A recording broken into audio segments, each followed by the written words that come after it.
are listening to the Sci-Fi Diner podcast. And now, bringing you the latest in science fiction movies and television shows. Here are your hosts.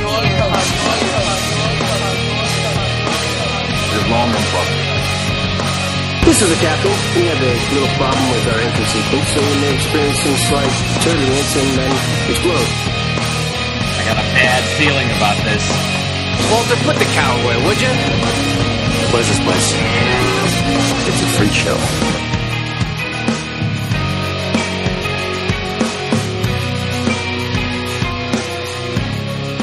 Welcome back to the Sci-Fi Diner podcast. This is episode 139. I'm one of your hosts, Scott Herzog. Hello, I'm Miles P. McLaughlin. And we are here, but not really here, aren't we, Miles? No, not really. No. But we are so glad that you are joining us tonight because we have an icon, a very special interview, an iconic interview. Maybe not an iconic interview, but an interview from an icon that's been in the sci-fi world for a long time. Right. A writer, Mr. Peter David. Yes, Peter David, known in comic book worlds, Star Trek worlds. He has his own fiction out there. Right. When did you first hear about Peter David? Probably reading Star Trek novels, yeah. Oh, so yeah, you read some of his Star Trek novels then? Yeah, and so yeah, that's probably my first exposure to Peter David. Now, we had a chance to sit down with Peter David. Actually, let me clarify that. Miles, you had a chance to sit down with Peter David at Farpoint 2012, and we had numerous opportunities. We were talking about this for a couple cons to actually, because we see him at all the cons. Right. He comes to a lot of the East Coast cons, Shore Leave and Farpoint, so if you ever want a chance to meet Mr. Peter David, he'll definitely be there. But you had a chance to sit down with him. What was it like to sit down with Peter David? A little intimidating. I mean, he's a nice guy. Don't get me. He's a really nice guy, but he's been in the business a long time, and he just has a very, kind of a powerful personality. And so, right. Is he opinionated at all? No, not at all. No. If that's one thing. Mr. David, he does have opinions. And do you hear him come out in the interview? Yeah, I asked him some questions about some, his opinions on this, and so he was very forthright. Very forthright. But it was a good interview. Talked about his career, how he got started. You did that about 5 minutes, right? Mm-hmm. Yeah. No, I'm just kidding. And what he's doing now. Also, what's going on in the world of writing, because as far as and publishing, that has changed a lot. That is a changing world. And so, Peter David and some of his fellow writers have joined together to form their own publishing company, and how they are navigating the challenges of it, and still managing to sell books, and just still stay. Keep on writing and selling your work. He's a part of that crazy press endeavor, right? Right. Yeah. Mm-hmm. So, all right. Well, we hope you enjoy our interview with Peter David. We won't be doing anything after the interview, so it'll be a wrap up after that, and we will see you on our next show, July 5th. Okay.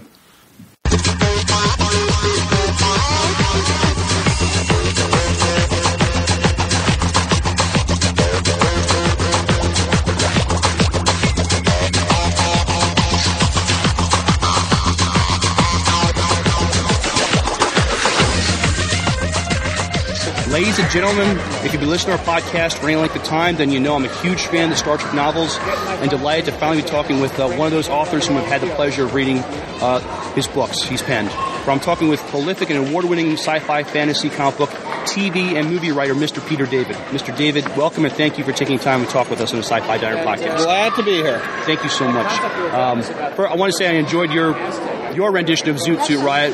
However, I noticed the lyrics were changed a little. Yep. Would it be safe to say that that's your tribute to the Red Shirts from Star Trek?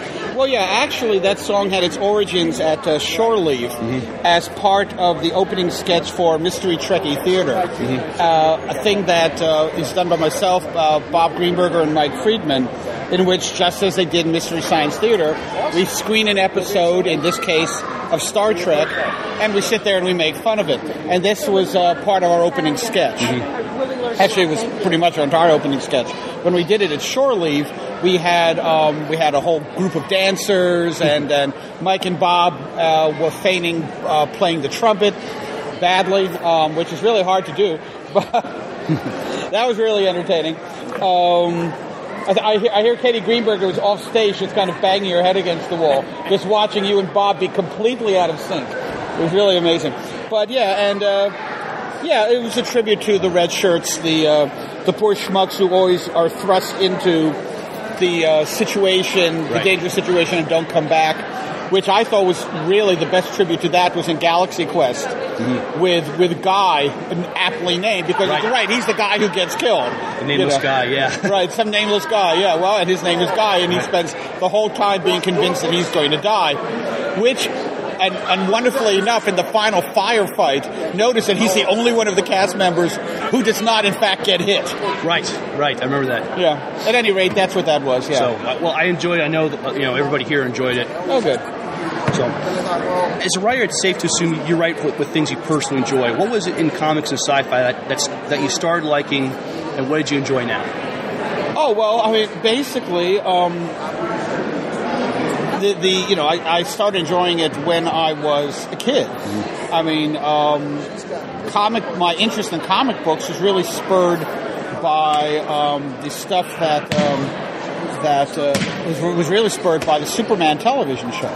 4:30, Channel 11, every day. And, when I'm talking about the Superman TV show, I'm talking about the old black and white, eventually color, that starred George Reeves. And if you'll remember, at the end of every episode, it always said, Superman is based upon the character appearing in Superman magazines. It's a direct link that really isn't done as much anymore. Right. I mean, when you see Spider-Man cartoon shows and that kind of thing, you don't have an announcer saying Spider-Man is based on the character appearing in Spider-Man comic books.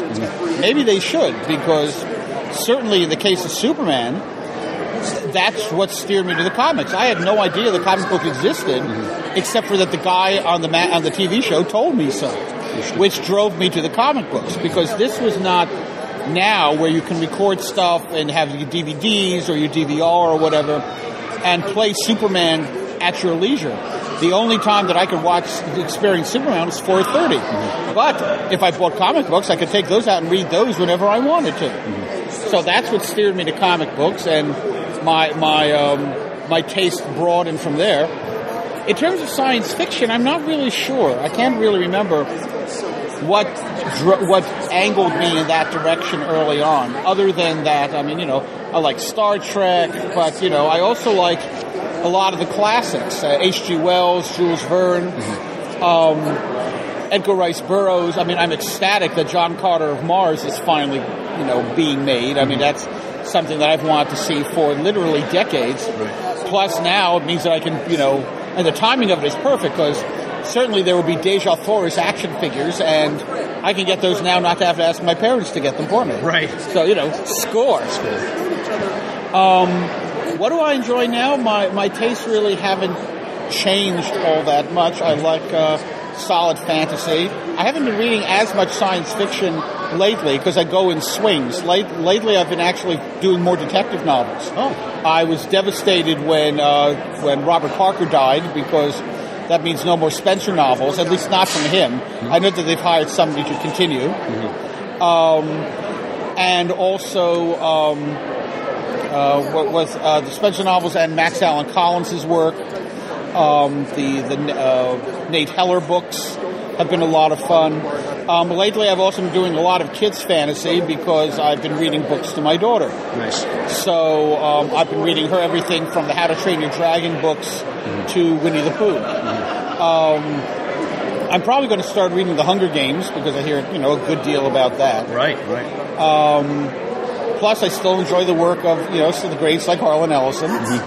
But that's what I'm pretty busy. That, and of course the stellar work of Michael Jan Friedman, absolutely, Aaron Rosenberg, Bob Greenberger. These are names that I'm just, of course, you understand, pulling just off the top of my head. Of course.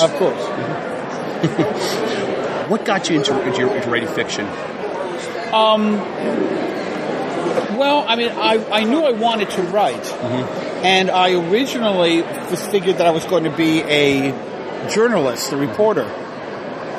But I found that I was worried that it would kind of like destroy my soul. But I still wanted to write, and I knew that I didn't want to get into commercial, I didn't want to, the concept of being able to have my desire to write satisfied by being a copywriter or PR flack or something like that just wasn't going to get it done. So I turned to fiction almost by process of elimination. That I wanted to write. I felt the need within me, but I didn't want to go in the direction that I was originally studying to go for. And fiction just called to me. Interesting. Star Trek is what I know you for best. As a writer who has written for most of the incarnation of Star Trek, do you have one you particularly like the most? Well, obviously, I guess it would be The New Frontier. The series that I co-created with Mike Friedman with John Ordover. That Ordover was really the one who initially came up with the idea of New Frontier, and he approached me about developing it with him, building the characters, and expanding upon the situations. So they should be flapped to the page. I'm sorry? They should be flapped to the page. Oh, I'm sorry. I'm sorry. Is this the page you want to sign? Please. Okay. Did you want any of these personalized? There's a lot you can or can't. There's not that many. There's no one behind you, so what the hell? And you're a lifetime member, so, that deserves some respect. Okay. Podcast. Okay, so as I sign these books to Harvey, just to let your listeners know, there are these occasional digressions because we are sitting in the lobby at Farpoint Convention in Maryland. And I guess my question, of course, is why the hell aren't you guys here? Why are you just listening? See all the fun you missed? Absolutely. You're missing me signing books to Harvey. Get some more next year. Yep, okay, go ahead. So we were saying... So the New Frontier, right. The series you helped create. Yes, so I would basically say that on that basis alone, I would have to give the nod to New Frontier. I mean, all of them are entertaining in their way. Well, not all of them, but Star Trek Original is what I grew up with, so I have a tremendous fondness for that. Next Generation certainly has a great deal of entertainment value. So I had a lot of fun with that. The only one I never really, actually I never did Enterprise. Never did Archer, which is a shame because that would have actually been kind of fun to do. Although I thought that they had some intrinsic problems with the ongoing series that they only kind of start to solve during the last season, but I guess it was too late. Yeah, season 4 seemed to be their attempt for damage control. Yeah, well, too late. Yeah. All right. Will we see any more books in the New Frontier series? I absolutely have no freaking idea. Okay. I've been asking that question of pocketbooks for 2 years and have yet to get a straight answer. If you could just sign all the comics. Oh, just sign the rest of these? Okay. Dear eBay member. No, because there's 5 or 6 other people. Okay. Okay. I love this cover. I should do a whole story just based on that. Okay. You sent me the cover of the Sir Apropos of Nothing. Exactly. The 5th issue of Sir Apropos of Nothing, the alternate cover, has our hero, and I use the term loosely, lying in bed looking utterly satisfied with a blindfold on. And the reason the blindfold on is because he's in bed with a Medusa, who also looks very satisfied. And interestingly, only the snakes look unsatisfied. So, That's a good cover.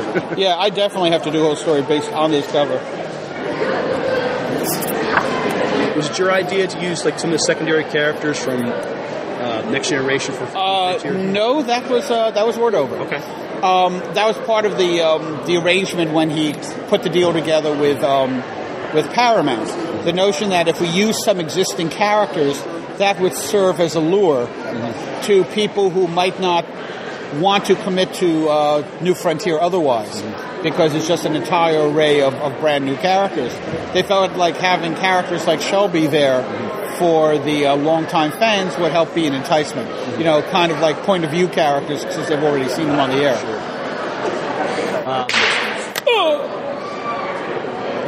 All the drama that's going on here. That's right. I hope you'll forgive the ubiquitous question about the new J.J. Abrams Star Trek, but did you like the new Star Trek movie? What was that word you used? Ambiguous? Ubiquitous, yeah. Ubiquitous. Yes. Okay. I don't think that word means what you think it means. Okay. Okay. I'd be interested to know what you thought the word meant. Maybe the obligatory. Obligatory. Yes. There you go. No, ubiquitous means that it has very many uses. Okay. Like a pen. It's ubiquitous. You can use it to write. You can use it to prop stuff up. It just sounded good. No. It's. Tell you what. Ask the question again, then you can edit that out. That's a great idea. Okay. I hope you'll forgive the obligatory question about the new J.J. Abrams movie. But as you as a Star Trek author, did you like the movie? Yeah. Yep. Yeah, I thought it was a lot of fun. I mean, I know a lot of people were having nuclear meltdowns about it, but it to my mind, it was him trying to reinterpret original Trek for a modern audience, which I didn't have any problem with. Right.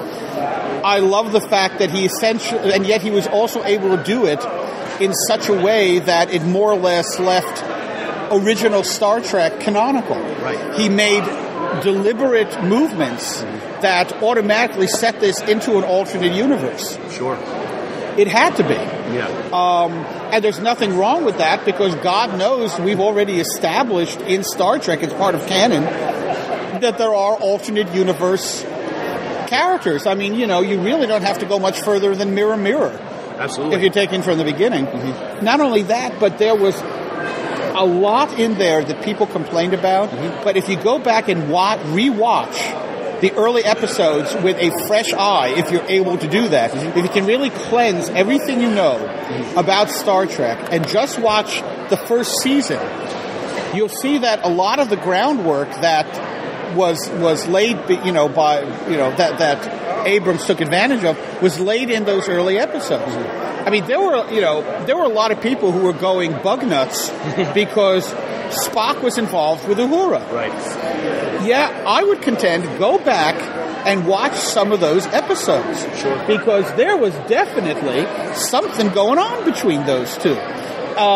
If you remember, there was a very early episode, I think it was Charlie X, in which Spock is sitting there playing the Vulcan lyre. Uhura is all over him, and what's Spock doing? He's smiling.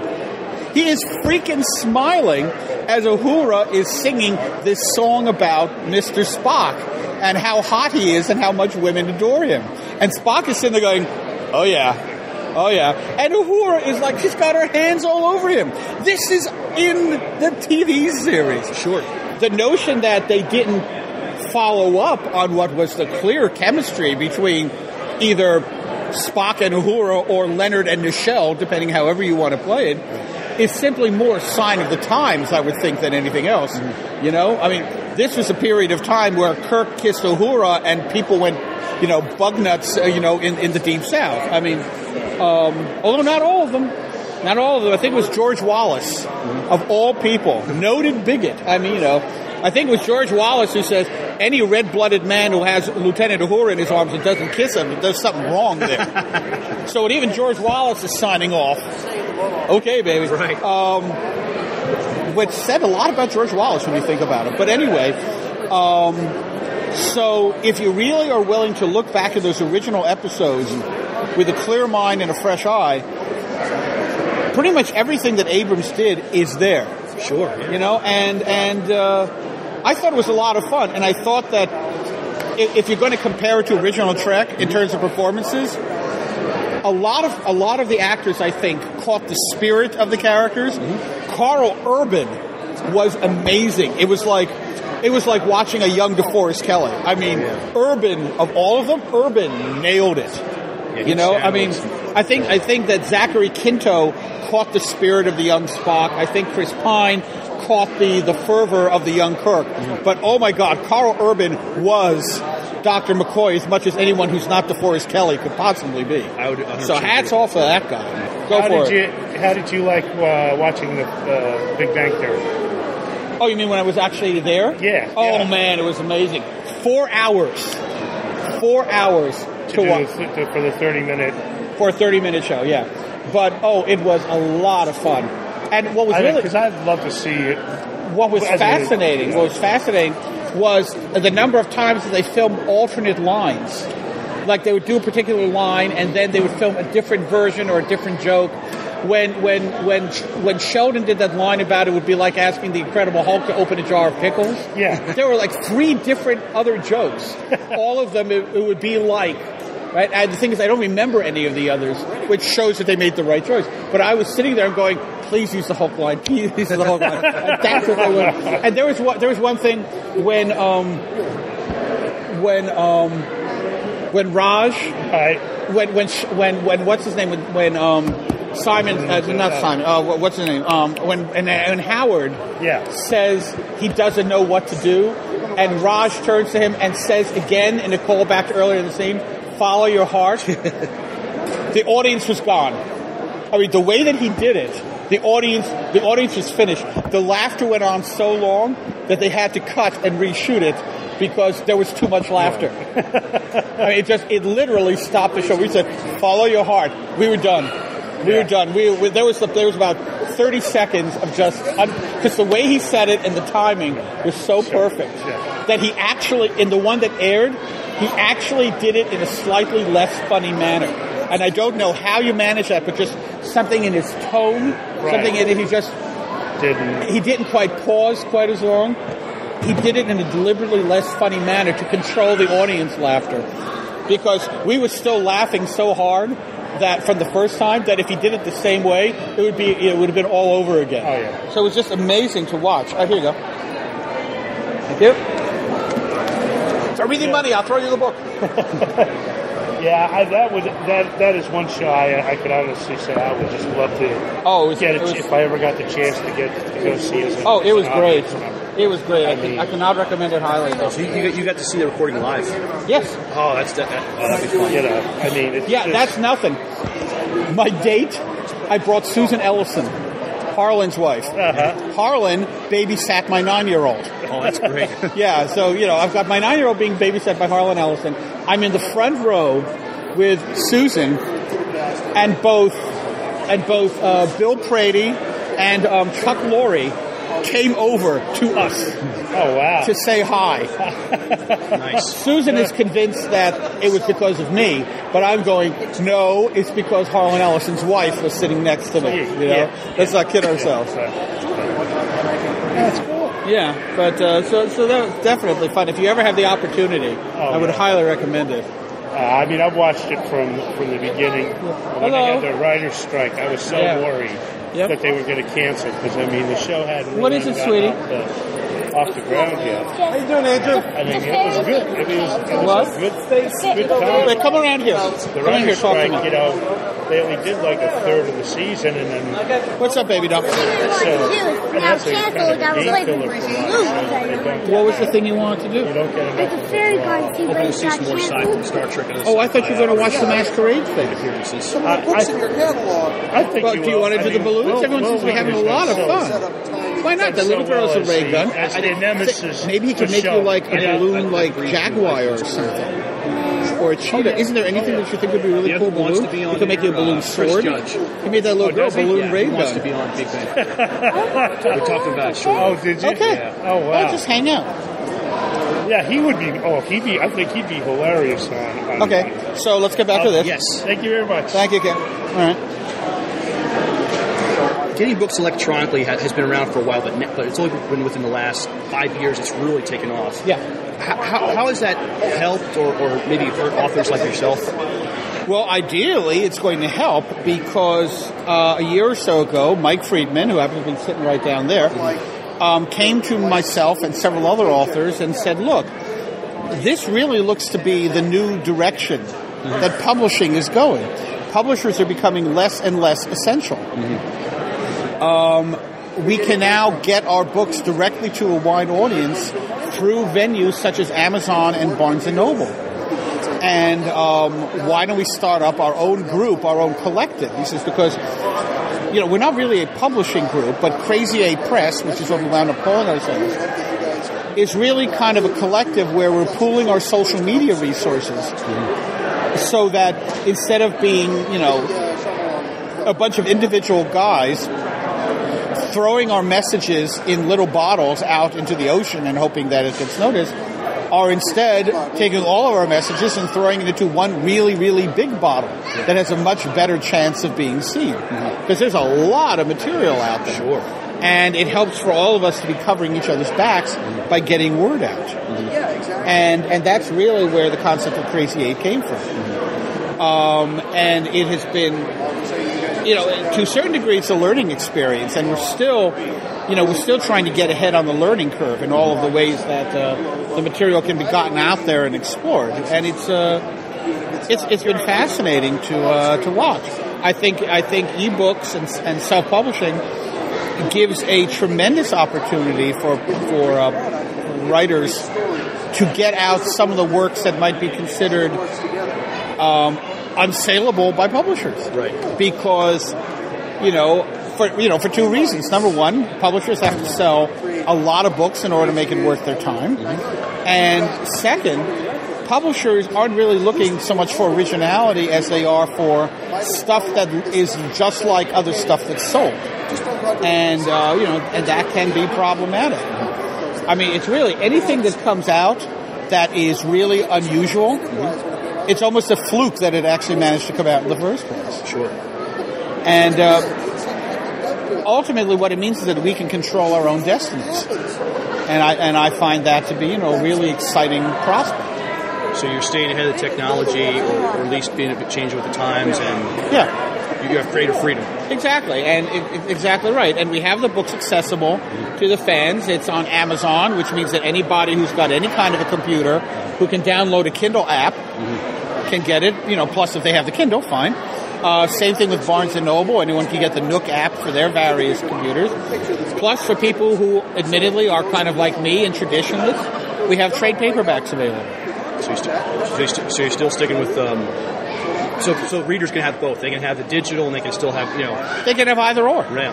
I mean, for example, I have a hardcover copy of Dances with Dragons. On the other hand, I also have a computer copy of it, so that if I'm on a train or something, I love to read on trains. It's a great way to pass the time. If I'm on a train, I can just read it off of an iPad, right? Or off of a Nook or whatever. Because that way I don't have to worry about dislocating my shoulder by dragging the damn hardcover. Right. Some of them are pretty heavy. Oh, yeah. What's your latest book that you have out now, and what we have coming in the future? The latest book that I have out now is called Heights of the Depths. It is the second book in the Hidden Earth Chronicles.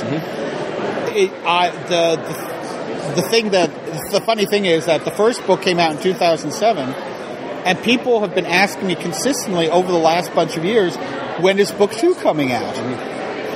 I turned in book 2 to the publisher back in 2009. Oh, wow. It just never came out. Right. They never got around to editing it, never even got into the production system. Sure. I know. Because they were busy doing other books, I guess, or whatever. And it reached the point where it lapsed past their drop-dead pub date. Okay. They had to have it out within 18 months of after I turned the book in. 18 months came and went, 24 months came and went, the book reverted to me. Right. And that's what's out now. And I'm really, really pleased about it. I think it came out great. J.K. Woodward did the cover, and it's absolutely gorgeous. J.K. was my artist on Fallen Angel. And I'm really, very, very pleased with the entire package. And the nice thing is that I'm able to make it available to readers at a very reasonable price for an ebook, because publishers put out ebooks at $12.99, $14.99, almost comparable to hardcover. That's because they have to cover all their overhead, which remains in place whether it's a hardcover or if it's an ebook. Out of that $12.99 or $14.99, you have to pay the editor, the copy editor, the line editor. You have to pay the publicists. You have to pay the marketing people. Everybody, all the invisible below-the-line costs have to get compensated for, and in that. We don't have that problem. We have the luxury of pricing the things to what we want to price them at, and what we feel will be of the ability of the marketplace to handle. You know, everything costs so damn much. Sure. And if we can release books at price points of $2.99 and $4.99 and afford to stay in business, then we'll do it. Now, of course, it's up to the fans to determine whether or not we can afford to price books at that. Right. Since you started Crazy Eights, how has that gone for you as far as getting your books out? I mean, have books been getting downloaded? And, Glenn Howman and Aaron Rosenberg are basically our production guys, in addition to the other activities that they perform, and there are other things for Crazy Eight. And yeah, they've been doing a terrific job. We had some snags on my first book, which was called The Camelot Papers, because of some unfamiliarity with the format. Weird glitches crept into the files. We uploaded or downloaded, I always get that confused, onto the Nook system. And then I ran out to Barnes & Noble and checked what it looked like, and I found that there was a gap of about 60 pages in it. The whole book was there, but you got to like page 230, and all of a sudden there's 60 pages of blankness before then all of a sudden the story returned. But the nice thing about it is that if you put out a hardcover book or a paperback book and you find a mistake in it, there's chuck all you can do about it. Right. I go to the Nook, I find there's a mistake. We remove it. We remove the file. We go back in. We find where the problem was. We fix it. It goes back up. And all's well with it. Exactly so. That's great. Now, how can our listeners, the best way to keep up with what you're writing, learn more about you, where can they go? Oh, well, let's see. There's a variety of places. I'm on Twitter, for starts. I'm on Facebook. I have my own website, which is peterdavid.net, not peterdavid.com. Peter David is a Cloisonne pin manufacturer. Oh, okay. Okay? If you want sports pins for the Mets, the Phillies, all your favorite teams, you go to peterdavid.com. You want to find out what I'm up to, go to peterdavid.net. So, I have all those social outlets where you can find what I'm doing. Also, you can go to the Crazy 8 site, www.crazy8press.com. Either the number or spelling it out will get you to us.